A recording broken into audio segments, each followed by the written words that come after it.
Welcome to S9 TV. ముందుగా headlines చూద్దాం.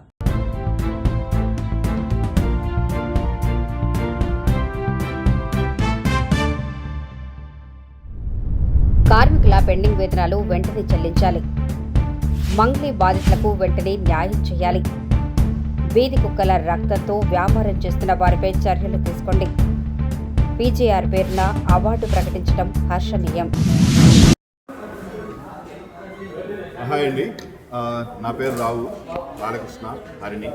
మేము ముగ్గురు డైరెక్టర్స్ ఒక animal NGO Arudra for animals and environment foundation. So ఈరోజు మేము ఈ ప్రెస్ కాన్ఫరెన్స్ ఎందుకు పెట్టామంటే, ఇప్పుడు రీసెంట్గా మనం చూస్తున్నాము ఒక పర్టికులర్ కేసు ఒకటి హైదరాబాద్లో వచ్చింది.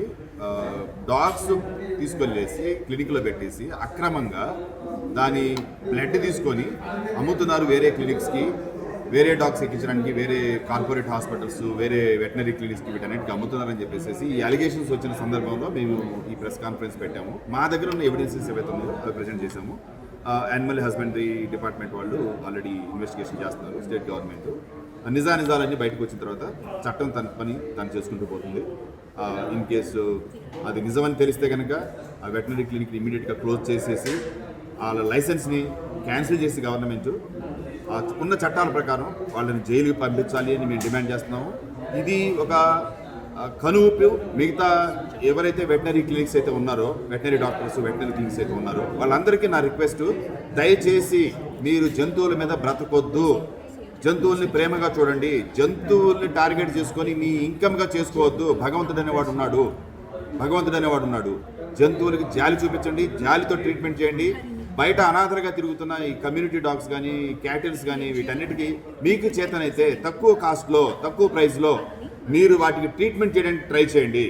ఈరోజు ఒక డాగ్ని ఒక టిక్ ఫీవర్ వచ్చిందని చెప్పేసి పంపిస్తే 20-30 వేలు ఆ వెటనరీ క్లినిక్లో బిల్స్ ఎవరు కడతారండి? కమ్యూనిటీ డాగ్స్కి మా శాలరీస్ నుంచి మేము పే చేసి డొనేషన్లు తీసుకొని డొనేషన్లు కలెక్ట్ చేసి మేము పే చేస్తున్నాం. మాకు పెద్ద కోట్లు గీట్లు ఏమి డొనేషన్ రావు. ఉన్న వాట్సాప్ గ్రూపుల్లో, సోషల్ మీడియాలో చిన్న అమౌంట్స్ మేము కలెక్ట్ చేసుకొని వాటికి మేము ట్రీట్మెంట్లు చేపిస్తున్నాం. 20-30 వేలు ఎందుకు అవ్వాలి బిల్లు? మీరు ప్రేమ చూపించలేరా? వెటనరీ ఆఫీసర్స్ ప్రేమ చూపించలేరా? తక్కువ కాస్ట్కి చేయలేరా? ఒక బ్లడ్ టెస్ట్ చేస్తే ఇంత అమౌంట్, ఎక్స్రే చేస్తే ఇంత అమౌంట్, ఎందుకు అంతంత ఛార్జ్ చేస్తున్నారు? మీరు కోటీసులు అవ్వాలా జంతువుల మీద ప్రేమ లేనప్పుడు మీరు వెటనరీ ఎందుకు చదివారు? అసలు మీరు అసలు వెటనరీ స్పెషలైజేషన్ తీసుకోకుండా ఉండాల్సింది. MBBS లేదా ఇంకో దానికి వెళ్ళిపోవాల్సింది. మనుషులకు సంబంధించిన వైద్యానికి సంబంధించి లక్షలు గుంజుకోవాల్సింది వాళ్ళ దగ్గర నుంచి. దయచేసి ప్రతి వెటనరీ హాస్పిటల్కి, హైదరాబాద్లో ఉన్న ప్రతి వెటనరీ క్లినిక్కి, ప్రతి వెటనరీ డాక్టర్కి నేను రిక్వెస్ట్ చేస్తున్నాను సిన్సియర్గా, దయచేసి మీరు తక్కువ కాస్ట్లో చేయకపోతే నేనేదో Arudra for animals and environment foundation తరపు నుంచి మేము ఆల్టర్నేటివ్ ప్లాన్తో వస్తాము. వీలైతే ఆ భగవంతుడు దయ తెలిస్తే మేము ఒక క్లినిక్ పెడతాము. క్లినిక్ పెట్టేసి మొత్తం సిటీలో ఉన్న డాగ్స్ అన్నిటికీ ఫ్రీ ట్రీట్మెంట్ ఇస్తాము. అప్పుడు మీ హాస్పిటల్కి ఎవరు వస్తారో, ఏ డాగ్ వస్తారో, ఏం ట్రీట్మెంట్ చేస్తారో, మీ బిజినెస్ ఎంత ఉందో మేము చూస్తాం.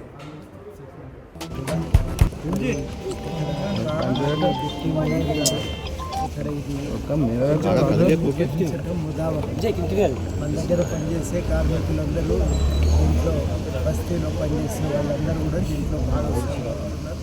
వారికి ముందుగా శుభాకాంక్షలు తెలియజేస్తూ, మేడే వాస్తవానికి మహిళా కార్మికుల దినంగానే మొదలైంది.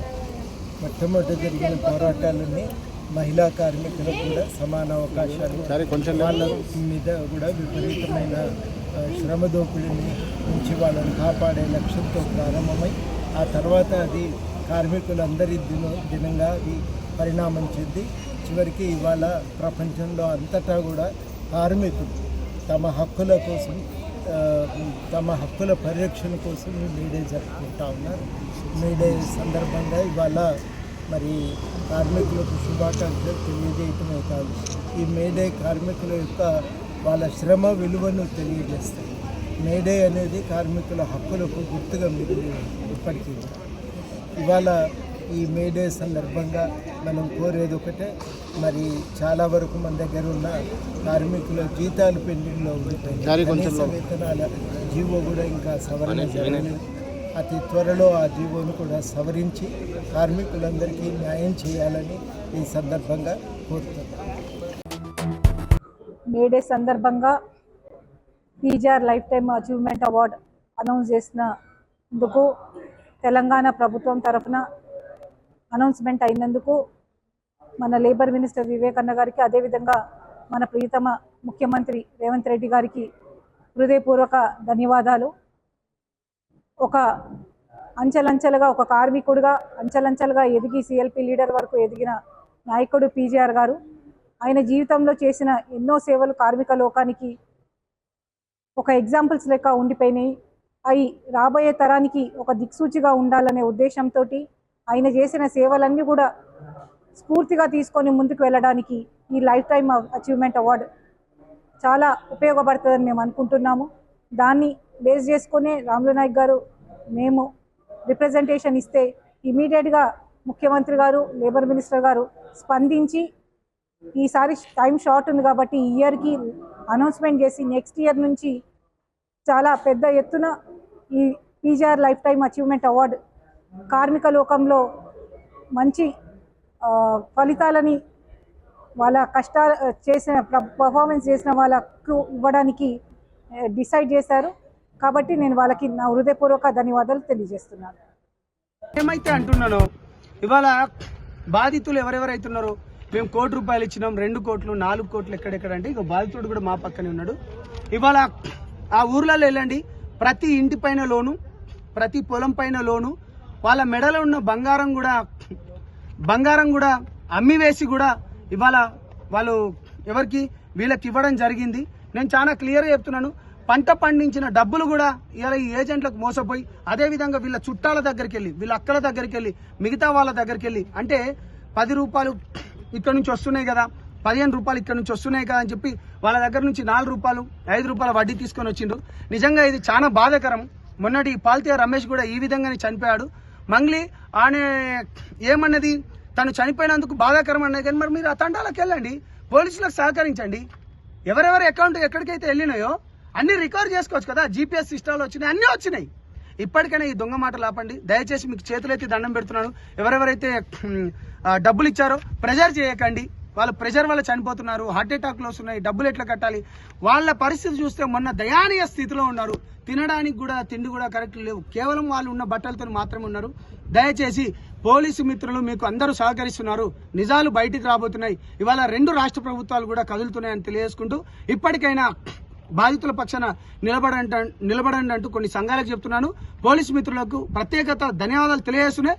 సత్వర న్యాయం గురించి మీరు ఇంకా కష్టపడి పనిచేయాల్సిన అవసరం ఉందని తెలియజేసుకుంటాను. ఇవాళ 100,000 కోట్లు ఇచ్చి మోసపోయామంటున్నాము. మీ అందరికీ చేతులెత్తి దండం పెడుతున్నా. వీళ్ళను చూసి మిగతా ప్రజలు కూడా బుద్ధి తెచ్చుకోండి. అత్యాశకు పోకండి. 10% వడ్డీ అనేది కేవలం మిమ్మల్ని మభ్యపెట్టడానికి మాత్రమే. మాకు నిన్ననే తెలిసింది, వనపర్తిలో కూడా కెనాల్కు పోతే ఆ రైతుల దగ్గర నుంచి డబ్బులు కూడా వస్తే ఒక రెడ్డి సోదరుడు కూడా దగ్గర 200 కోట్ల రూపాయలు కూడా ఆ పేద రైతులను తీసుకొని మోసం చేసి 10% వడ్డీ 15% అంటున్నారు. మళ్ళీ చెప్తున్నాం, మేము మీ గురించే ఉన్నాము. మీకోసం ఇన్ని ప్రయత్నాలు చేస్తున్నాం, ఇన్ని ఉద్యమాలు చేస్తున్నాం. మీరు మారకపోతే ఇక మేమేం చేయలేము. మీకు చేతులెత్తి దండం పెడుతున్నాను. ఆశకు పోకండి, ఆశకు పోండి, అత్యాశకు పోకండి. అత్యాశకు పోయి మీరు మీ ప్రాణాలు తీసుకోవద్దు. వీళ్ళనైనా చూసుకొని మీరు కనీసం కొంచెం డెవలప్ అంటే మీకు తెలుస్తుందేమో అనుకుని ఈ మా ప్రయత్నం. ఇప్పటికైనా మీరు మారండి అని తెలియజేసుకుంటాం. ఇంతటితో వార్తలు సమాప్తం. మరిన్ని అప్డేట్స్ కోసం చూస్తూనే ఉండండి S9 TV న్యూస్.